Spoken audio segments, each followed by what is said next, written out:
Mga kapatid, tayo po'y kukonsulta ho lamang dito po sa sinasabi daw po ng COA chairman na kanyang ipinag-uutos na ang tinatawag na audit, fraud audit sa mga proyekto daw po na may kaugnayan sa flood control, flood management dyan sa Bulacan. Sa lahat ng probinsya, doon lamang siyang tumutok sa kanyang order daw ha. Ano ba ibig sabihin ng fraud audit ng COA? Magandang umaga po kay dating COA Commissioner, Professor Heidi Mendoza. Good morning po, ma'am. Good morning.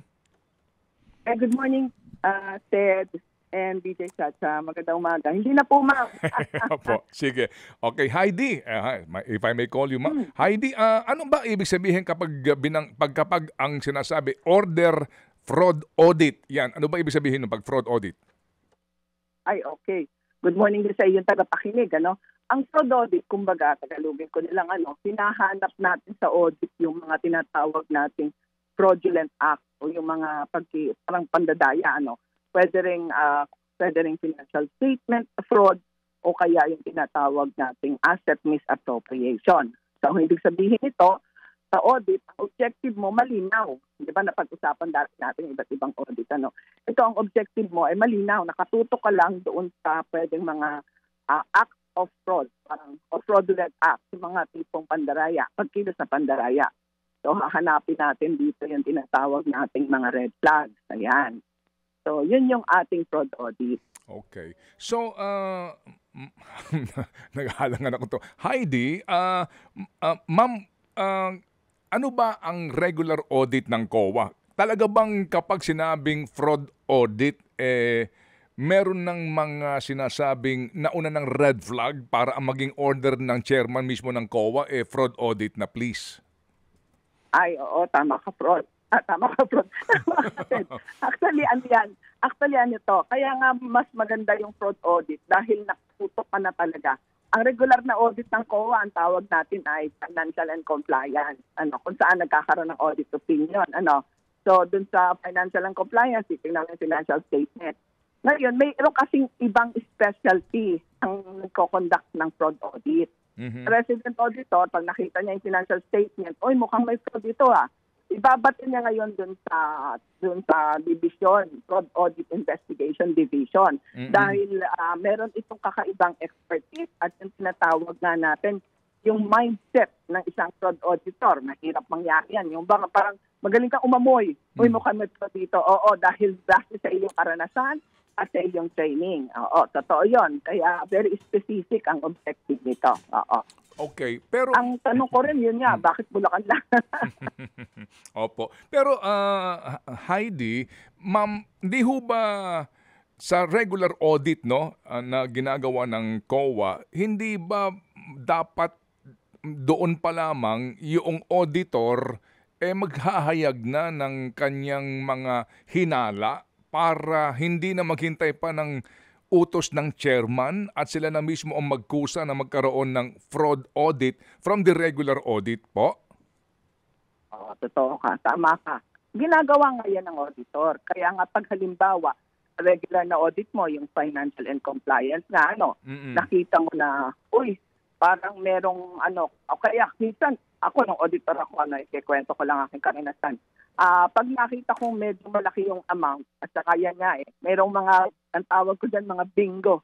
Yung mga project na malaki ang amount at alam mo nang madaling pagkapirahan. Di ba na minsan ay narinig ko na ikaw mag-discuss kung bakit hinahabol yung mga fraud audit na yan. Kung yung mga flood control na yan at saka yung mga dredging, di ba? So sa akin, iano ko na siya agad as red flag. Pero Ted, hindi pwede na yung resident auditor ang magsagawa nito dahil nga meron tayong tinatawag natin yung level of expertise. May standards kasi ang mga audit, di ba? So yung level of expertise, nakatutok yan doon sa Fraud Audit Investigation Division. At sa bawat region, may fraud audit, investigation division. Ay, ang lang, at siguro makikita mo yung nito, napakadami ng fraud, ng request for fraud audit, At yun ang usually hindi nako-cope up. Pero this time, dahil napakalaking issue ito, kung tayo ay consistent sa ating tinatawag na risk-based approach sa audit, dapat katulad ng sinabi mo, yung risk na merong fraud ay dapat ito ay nagsisimula pa lang doon sa regular na audit ng mga taga-COA. Yung nai-spot mo na kaagad, mukhang may risk ng fraud dito. Ang problema, masyadong madami para ma-handle ng Fraud Audit Investigation Division. O nga po, kasi nga sa dami ho ng mga proyekto nito at taon-taon po no ang alokasyon sa bawat proyekto. Heidi, yung sinasabi mo na special fraud audit team ng COA, talagang sila ay may expertise sa usapin ng engineering, yung bang sinasabi na mga ambaon daw ho nung mga pilates para doon sa flood control ay may kakayahan sila para suriin yung kung tama ba ang baon, tama ba yung ginamit na semento, yung bakal, etc.? Meron yan. Pero linawin ko lang yung kasi medyo maganda yung mo ng question. Actually, sa kontrata pa lang, di ba, pag ng flood control, may kontrata yan, Some 10 days from submission ng kontrata, kailangan nare-review na yan ng tinatawag nating Technical Services Office. So, katulad ng tanong mo kanina, hindi ba dapat ito'y bahagi ng pag-audit ng resident auditor ng financial and compliance, magre-request sila ng review of contract or contract review. So, doon pa lang sa contract review, kung seryoso yung nagawa niya, makikita na niya kung ano ang medyo mga red flags diyan, di ba? Pero hindi pa yan pwedeng magsimula dahil kumbaga bitin pa, wala pa yung execution. So pagdating sa Fraud Audit and Investigation Division, meron silang mga expertise na ganyan at pwede silang mag-request. Ang una nila syempre ang i-request ay nagkaroon na ba ng contract review ito? Kukunin niya yung kopya ng contract review report na ginawa ng TSO, Technical Service Office na tao na naka-assign sa resident auditor o ni-request. But at the same time, yung Fraud Audit Investigation Office, meron din silang mga engineers na nasa office nila. Kung kulang ang office nila sa mga engineers, pwedeng mag-request sa Technical Service Office para mag-contact ng tinatawag natin kasama na yung, hindi lang yung contract review, kung hindi yung inspection. Pero aminin natin, gaya ng sinasabi ko, ito yung kakaibang panahon, dapat tulong-tulong. Alam mo kung bakit? Hindi sa naninira tayo or what, but we're talking of reality. Nandun din talaga yung risk. And as I said, hinahanap natin yung fraud risk na may kalokohan. Pero meron din tayong risk na hindi makita ng auditor. Tawag natin ng audit risk. Hindi natin nakita, Or siguro, hindi naman din mga santo, alam natin, na posibleng nakipag-konsyaba. At pwede rin na diretsahin na natin dahil ito yung hinahanap ng Kung meron tayong mga congressman, senador, wala akong i-specify, na contractor, posible din na merong ganyan sa COA at sa mga auditors. Kaya talagang sa akin, hindi pwedeng iasa lahat. Audit lang. Sa gitna ng napakalaking suliraning ito. Opo. Ma'am, nung panahon po ninyo and sa ngayon, yung dami ng mga tauhan ng COA sa bawat region at sa bawat lalawigan, vis-a-vis doon sa dami ng kanilang dapat na i-audit na mga projects, in this case po, DPWH projects, ano ho ang sitwasyon sa inyong balita ngayon compared nung panahon po ninyo? Yung dami ng auditors, kasi nga, pag overwhelmed ka sa dami, baka hindi mo na talaga mapuntahan o masuri. Doon ka na lang sa dokumento aasa. Totoo yun. Ang tawag natin dyan, table audit. Diba? Pinakamahirap yan. Lusot na lusot ang fraud yan. Ang fraudulent act kapag table audit lang. Diba? Walang inspection. Well, una, nung panahon na nandun ako, nung panahon namin, nagsisimula na nung maramdaman yung kakulangan ng auditors dahil napakadaming kailangang i-audit. But at the same time, yung kasing type ng audit na ginagawa natin, yung type na ginagawa ng marami, bagamat sinasabi na risk-based audit na lang, nakatutok ka na sa risk. Pa rin, transactional pa rin diba? Dahil yun ang training ng marami na hindi masyadong nakapag-train sa ganitong approach ng audit. Pero noon, nag-start na kami ng hiring, kaya marami nang pumasok. Ngayon, hindi ko alam dahil wala na ako, pero nagtatanong-tanong ako, and I do not want to sound that in-generalize ko. Ang nababanggit lang sa akin ay, ma'am, marami hong mga batang auditor. Yan, maraming bagong pasok, ano. Pero alam mo, ito yung tinatawag nating culture magmula nung previous administration na talagang, ewan ko ba, tumaas yung extent of non-compliance, ano, yung malalang. So sabi, kadalasan na sinasabi sa akin, nung araw nagpapagabi tayo at nagtatrabaho kahit walang bayad. Ngayon daw hindi na uso yan. I'm sorry, pero yan ang naririnig ko. Hindi na daw uso. Pag tapos na yung 5 o'clock, uwian na. Except siguro sa mga taga-fraud audit investigation dahil yan. But I will have to qualify. Hindi naman lahat-lahat. So ang ibig sabihin ay nagbago yung attitude dahil karamihan ay mga kabataan. Ang mga kabataan ngayon, very yung parang uhaw na uhaw sa gagawin. And most of the time, papasok lang sa COA dahil malaki yung entry level na salary. Pagkatapos lilipat ka agad ng ibang ahensya.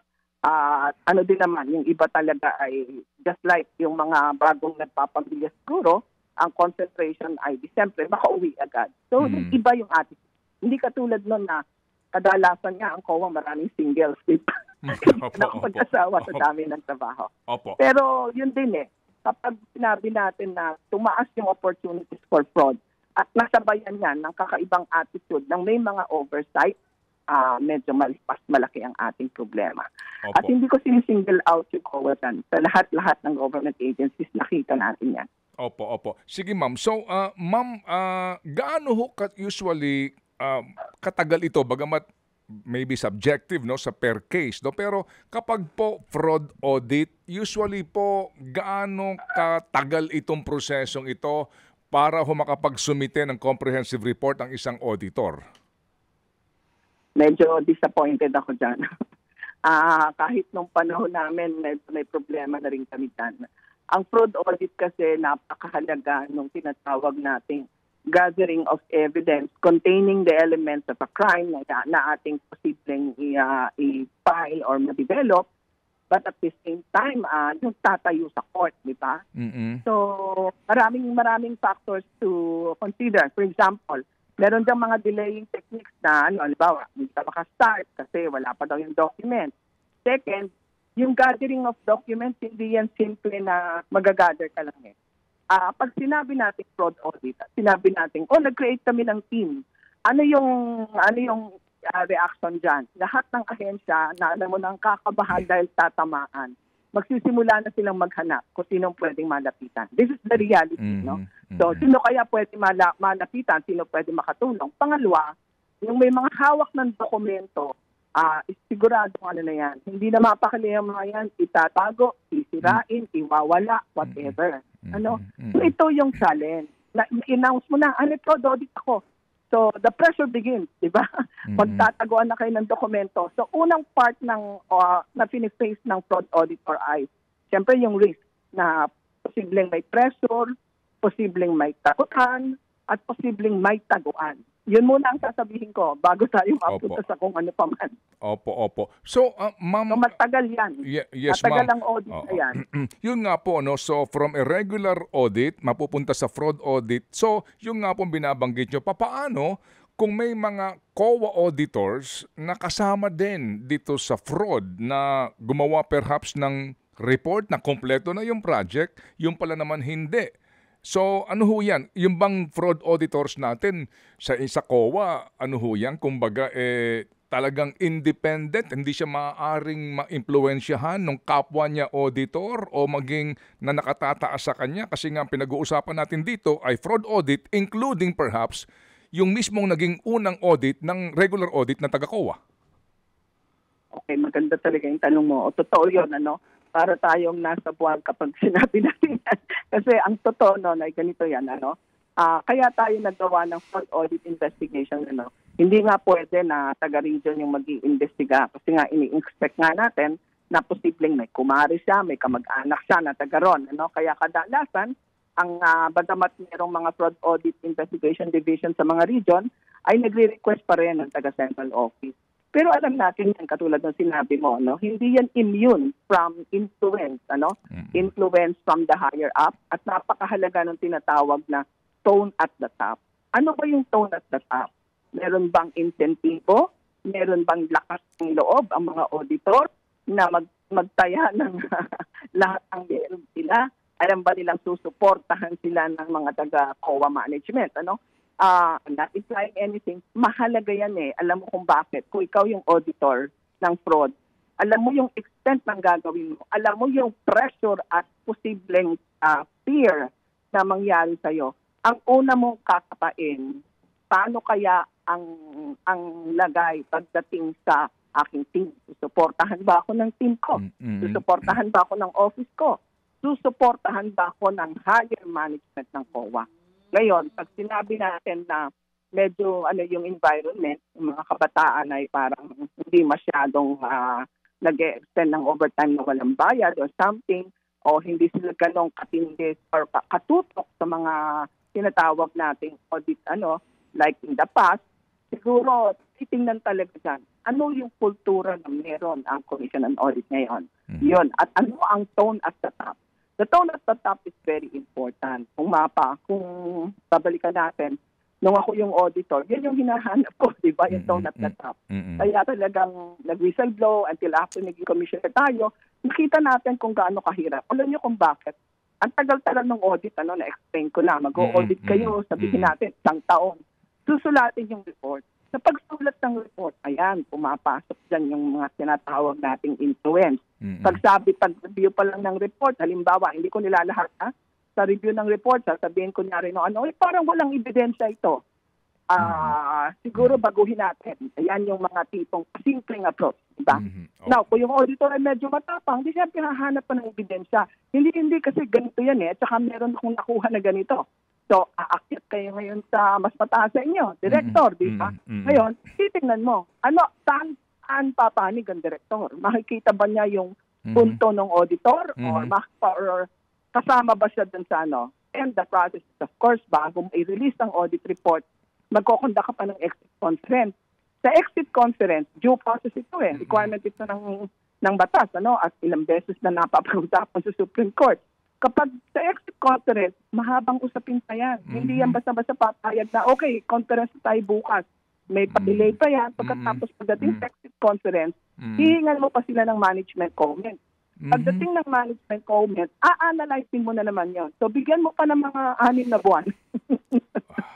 Pagkatapos, re-reviewin yan, di ba? 6 na buwan na naman. Dahil madaming report. So, ang sinasabi ko nga, sana joint investigation team na lang para kasama na yung ombudsman. And then, na-shortcut yung process ng fact-finding, di ba?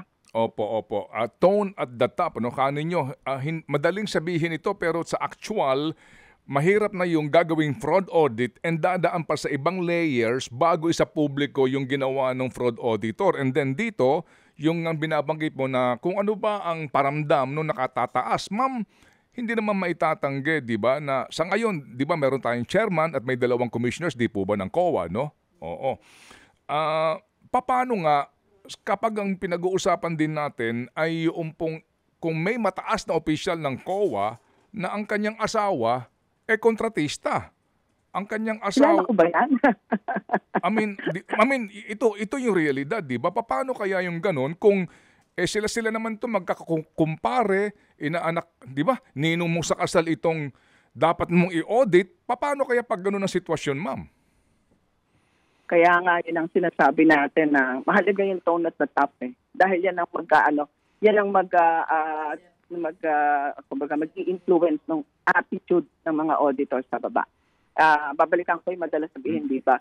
Naku, ikaw lang naman ang magpapakabayani din yan. Ay pagdating sa taas, ay aayusin naman. Hindi ko sinasabi at wala akong pinaparinggan. Yan ay parating na andyan across administration. Pero ang isang gusto kong sabihin, Ted, na kakaibang nagawa, although hindi ko alam kung binago ito, Noong dati-dati kasi, yung fraud audit report, pinapublish, nakalagay sa COA website, di ba? Ngayon, hindi na. Wala na. Kaya sa akin, mukhang kulang tayo sa transparency dyan. Dahil hindi natin makikita. That's why wala kayong napipitap na masyadong fraud audit reports eh. Opo. Ang nakikita nyo lang yung mga findings ng mga auditors na on the regular audit, no? Yung fraud audit reports, hindi na ipinapublish. Ang problema pa natin, idinediretso sa Office of the Ombudsman. So kung ganito, kung magkonsubahan ng COA at Ombudsman, wala tayong fraud audit report na makikita. Kasi hindi natin nakita yung pinablis sa website ng COA. Pagkatapos ay bigla kunyaring dumagdating sa ombudsman. Nagkaroon din ng areglohan. Wala tayong parinig. Kinauusapan natin lahat ng risk that it can go wrong, di ba? Pagdating sa ombudsman ay sa fact-finding nila, dinismiss nila. So wala tayong narinig, di ba? Lalo na ang ingay ng politika ngayon.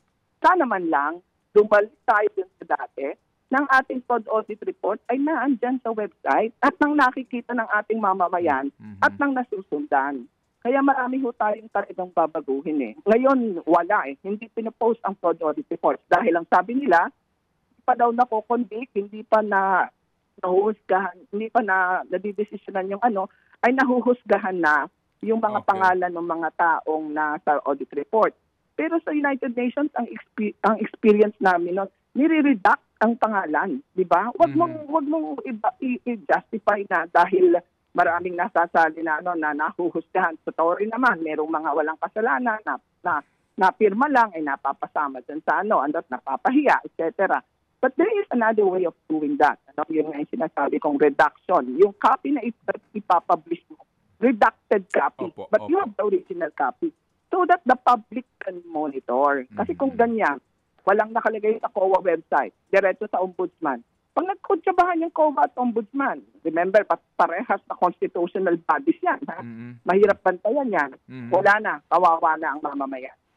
So, ganun pala yun, Hindi pala, kasi kahit na pang transparency na mga reform sa budget, sa BICAM, etc. Sa bandang dulo naman, yung fraud audit, hindi pala transparent ito kasi nga may katwiran din, itong mga sinasabi na ito kasi subject to appeal pa ito, hindi pa ito final, etc. Opo. Binububog na natin. Tama rin naman, di ba? Opo. Pero ma'am, ito ang realidad, Yung fraud auditor, yung kanyang result ng kanyang pinaghirapan na investigasyon ay kayang ma-impluwensyahan o even ma-embargo yung paglalabas ng informasyon na nakatataas sa kanya. Kung hindi matapang yung auditor. Remember, yan yung kung ba't ako nag-whistle-blow, di ba? On my part. Kung hindi matapang yung auditor or yung tipong yung auditor ay hindi makapag-rely doon sa tinatawag nating audit environment. Diba? Hindi ka makapag-rely. Parang feeling mo, mag-isa ako dito. A lot of times, ang daming nagsusubong sa akin, like ko sinasabi sa kanila, wala na ako dyan please lang. It's your turn to do it. Lagi sasabihin, ma'am, hindi namin to kaya kasi nasa posisyon tanong. Excuse me auditor 5 ako nung nag-expose ako Ang ibig sabihin natin, bahagi ng ating pagkamamamayan, yung gawin ng ating tungkulin. Diba? Hindi naman natin sinasabing mag-all out ka. Pero ang lang ay, kung sa tingin mo may ebidensya ka at meron kang then you fight on the basis of evidence. Sulatan mo kung bakit tingin mo hindi dapat baguhin yung audit report, etc. Diba? Opo. Kaya mahalaga talaga yung tinatawag natin citizen support. Hindi magkakaroon ng confidence ang mga auditors or even the investigators kung sa tingin nila talaga ay wala. Konsabahan lang or usap-usapan lang sa taas. And bagamat wala tayong sinasabing ganong konklusyon, napakahirap on the part of the audit. Ako, lagi ang sentimento ko sa mga auditor. Sasabihin nila, pinagtatakpan mo yung mga corrupt. No, hindi natin pinagtatakpan. Binibigyan natin ng lakas ng loob yung lahat ng nasa loob ng COA na matitino at gustong magpahayag ng tamang pangyayari or yung mga naranasan nila sa audit, diba? Kaya lang, yung kultura natin masyadong kakaiba. Sabi ko nga, na-compromise yung mga institutions na saan ka tatakbo? Saan ka pupunta? Sa ombudsman ba? Nung panahon ng previous ombudsman, alam naman natin, di ba? Ang biruan, Mona Lisa daw yung theme song. They lie there and they die there. Yung mga kaibigan. Okay. Opo. Sa COA naman, ayan, may mga lupulungan na mayroong mga higher-ups na kasali sa transaction. Okay? Wala tayong panghuhusga, wala tayong pagbibintang. Subalit ang hinihingi lang natin, sa tuwing bumabaha at maraming nagsasakripisyo, kailan tayo gigising? Hindi lang natin ito iaasa sa COA, hindi natin iaasa sa ombudsman. Ito'y hamon sa ating Pangulo at sa bawat mamamayan. So sana unang-una, Ted, mahingi natin na gawing transparent, i-post sa website ng fraud audit report. Kung kailangang i-redact ang mga pangalan, So be it, i-redact natin para hindi natin maparusahan yung wala namang kasalanan, di ba? Opo. Sige po. So, ma'am, kasi sabi nga po ninyo, wala namang hinuhusgahan. Ito ho naman po kasi ay mga hindi maitatanggi na totoong nangyayari po sa ating bayan. Kasi kung merong investigasyon ang Senado, may investigasyon ang Lower House, may investigasyon ang Malacanang, mag-iimbestiga ang COA, hindi kaya malaking confusion yon at maaring mas lumabo ang issue kapag nag-iba-iba sila ng findings? Tama ka, parang impeachment lang ang kalalaban. Ang dami ng fan kaya ginamit pa sa technicality. Totoo yun. There was a time na nangyari sa amin, yung audit finding ko as a special auditor, kakaiba sa finding ng resident auditor, di ba? So ayan, ginamit na ng management. Alam mo, Ted, maganda yung mga tanong mo dahil nangyayari yan eh. Kung kaya ako ay nakikiusap, sana, dahil nagsimula na ang Pangulo nagbigay na siya ng basbas, baka pwedeng ilagay sa tamang hulog. Tamang hulog ay tamang structure, Kasi ang ginagawa natin, parang binibigyan natin na, ang solusyon sa lahat ng ingay nito, magpa-special audit tayo. Kaya ayan, gawa nga ng special audit. Hindi din natatapos eh. At sabi ko nga, at nasabi mo na rin, baka magkagulo-gulo at sa huli lalong walang mangyari. Nagpaingay lang, naghukay lang, tapos ay doon naiwan. So dapat ang tinatawag natin na kung pwedeng nasa structure, na strategize yung approach. Ayan. Pwedeng manggawa ng multi-stakeholder or sectoral task force. At isa lang yon na may COA, may ombudsman, gano'n. Pero dapat malinaw yung sharing and ng powers and accountability. And on the other hand, yun ding sinasabi ni Prof. Cielo, yung tinatawag natin open infra. Ang isi-share ko lang, sa ibang bansa, ang tawag dito open contract. Ang open contract para hindi lang infrastructure yung kasama na yung malalaking procurement. So yung panawagan natin, Ted, salamat sa inyo, sa inyong programa. Malaking bagay na natatanong nyo yung tamang tanong. Meron kayo laging tapang at dunong sa gawa niyan. At sana yung mga mamamayan, huwag sa akin magsumbong. Napupuno yung inbox ko sa aking messenger. Hindi na po ako, wala na po ako sa COA. Ang po natin ay magpalakas tayo ng ating samahan. Sana makinig si Presidente na ilagay sa tamang task force at merong tamang kumpas, may tamang ng accountability para talaga makita yung lahat ng mga tinatawag nating kunayban. Ang pinakamahirap kalaban sa fraud ay yung tinatawag natin kunayban. At pinakamahirap din niyang i-defend sa court. Kasi yung the act of one is the act of all. Napakahirap ito. Opo. Sige po ma'am, sabi nga po ninyo, dito po bottom line ay maging transparent ang COA sa gagawin nilang fraud audit.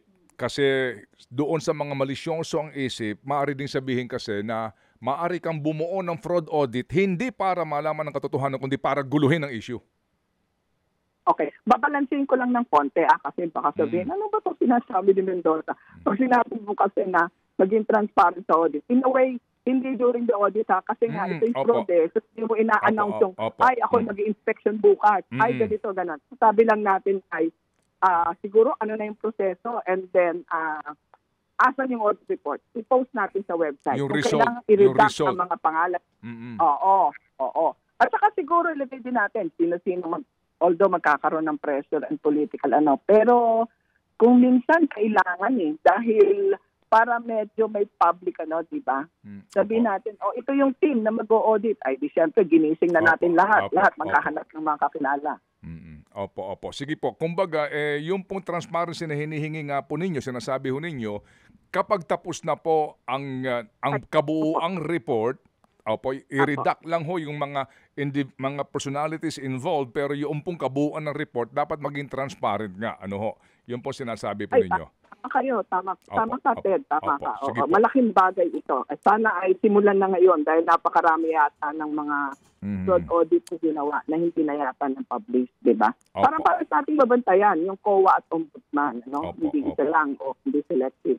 Opo, sige po. So muli kaming tatawag ma'am para kayo istorbohin dito po sa isyong ito kasi ma'am, importante po na maintindihan ng taong bayan. Itong laman ng balita, napakasimpleng sabihin, ito, bumuo ng fraud audit, ganito, et cetera, order itong chairman, pero gaano ba kahirap ito at ano ba ang kakaharapin pong issue ng bayan sa paggagawin pong fraud audit na ito? Salamat po, Ma'am Heidi. Opo, salamat. Salamat, Ted, at salamat din sa mga tagapakinig ninyo, sa mga tagasunod ninyo. Maraming salamat sa pagtatanong ng magagandang tanong at matatapang na pagtingin sa mga bagay-bagay. Maraming salamat. Magandang umaga. Opo, mabuhay. Si dating COA Commissioner Heidi Mendoza, sandali lang.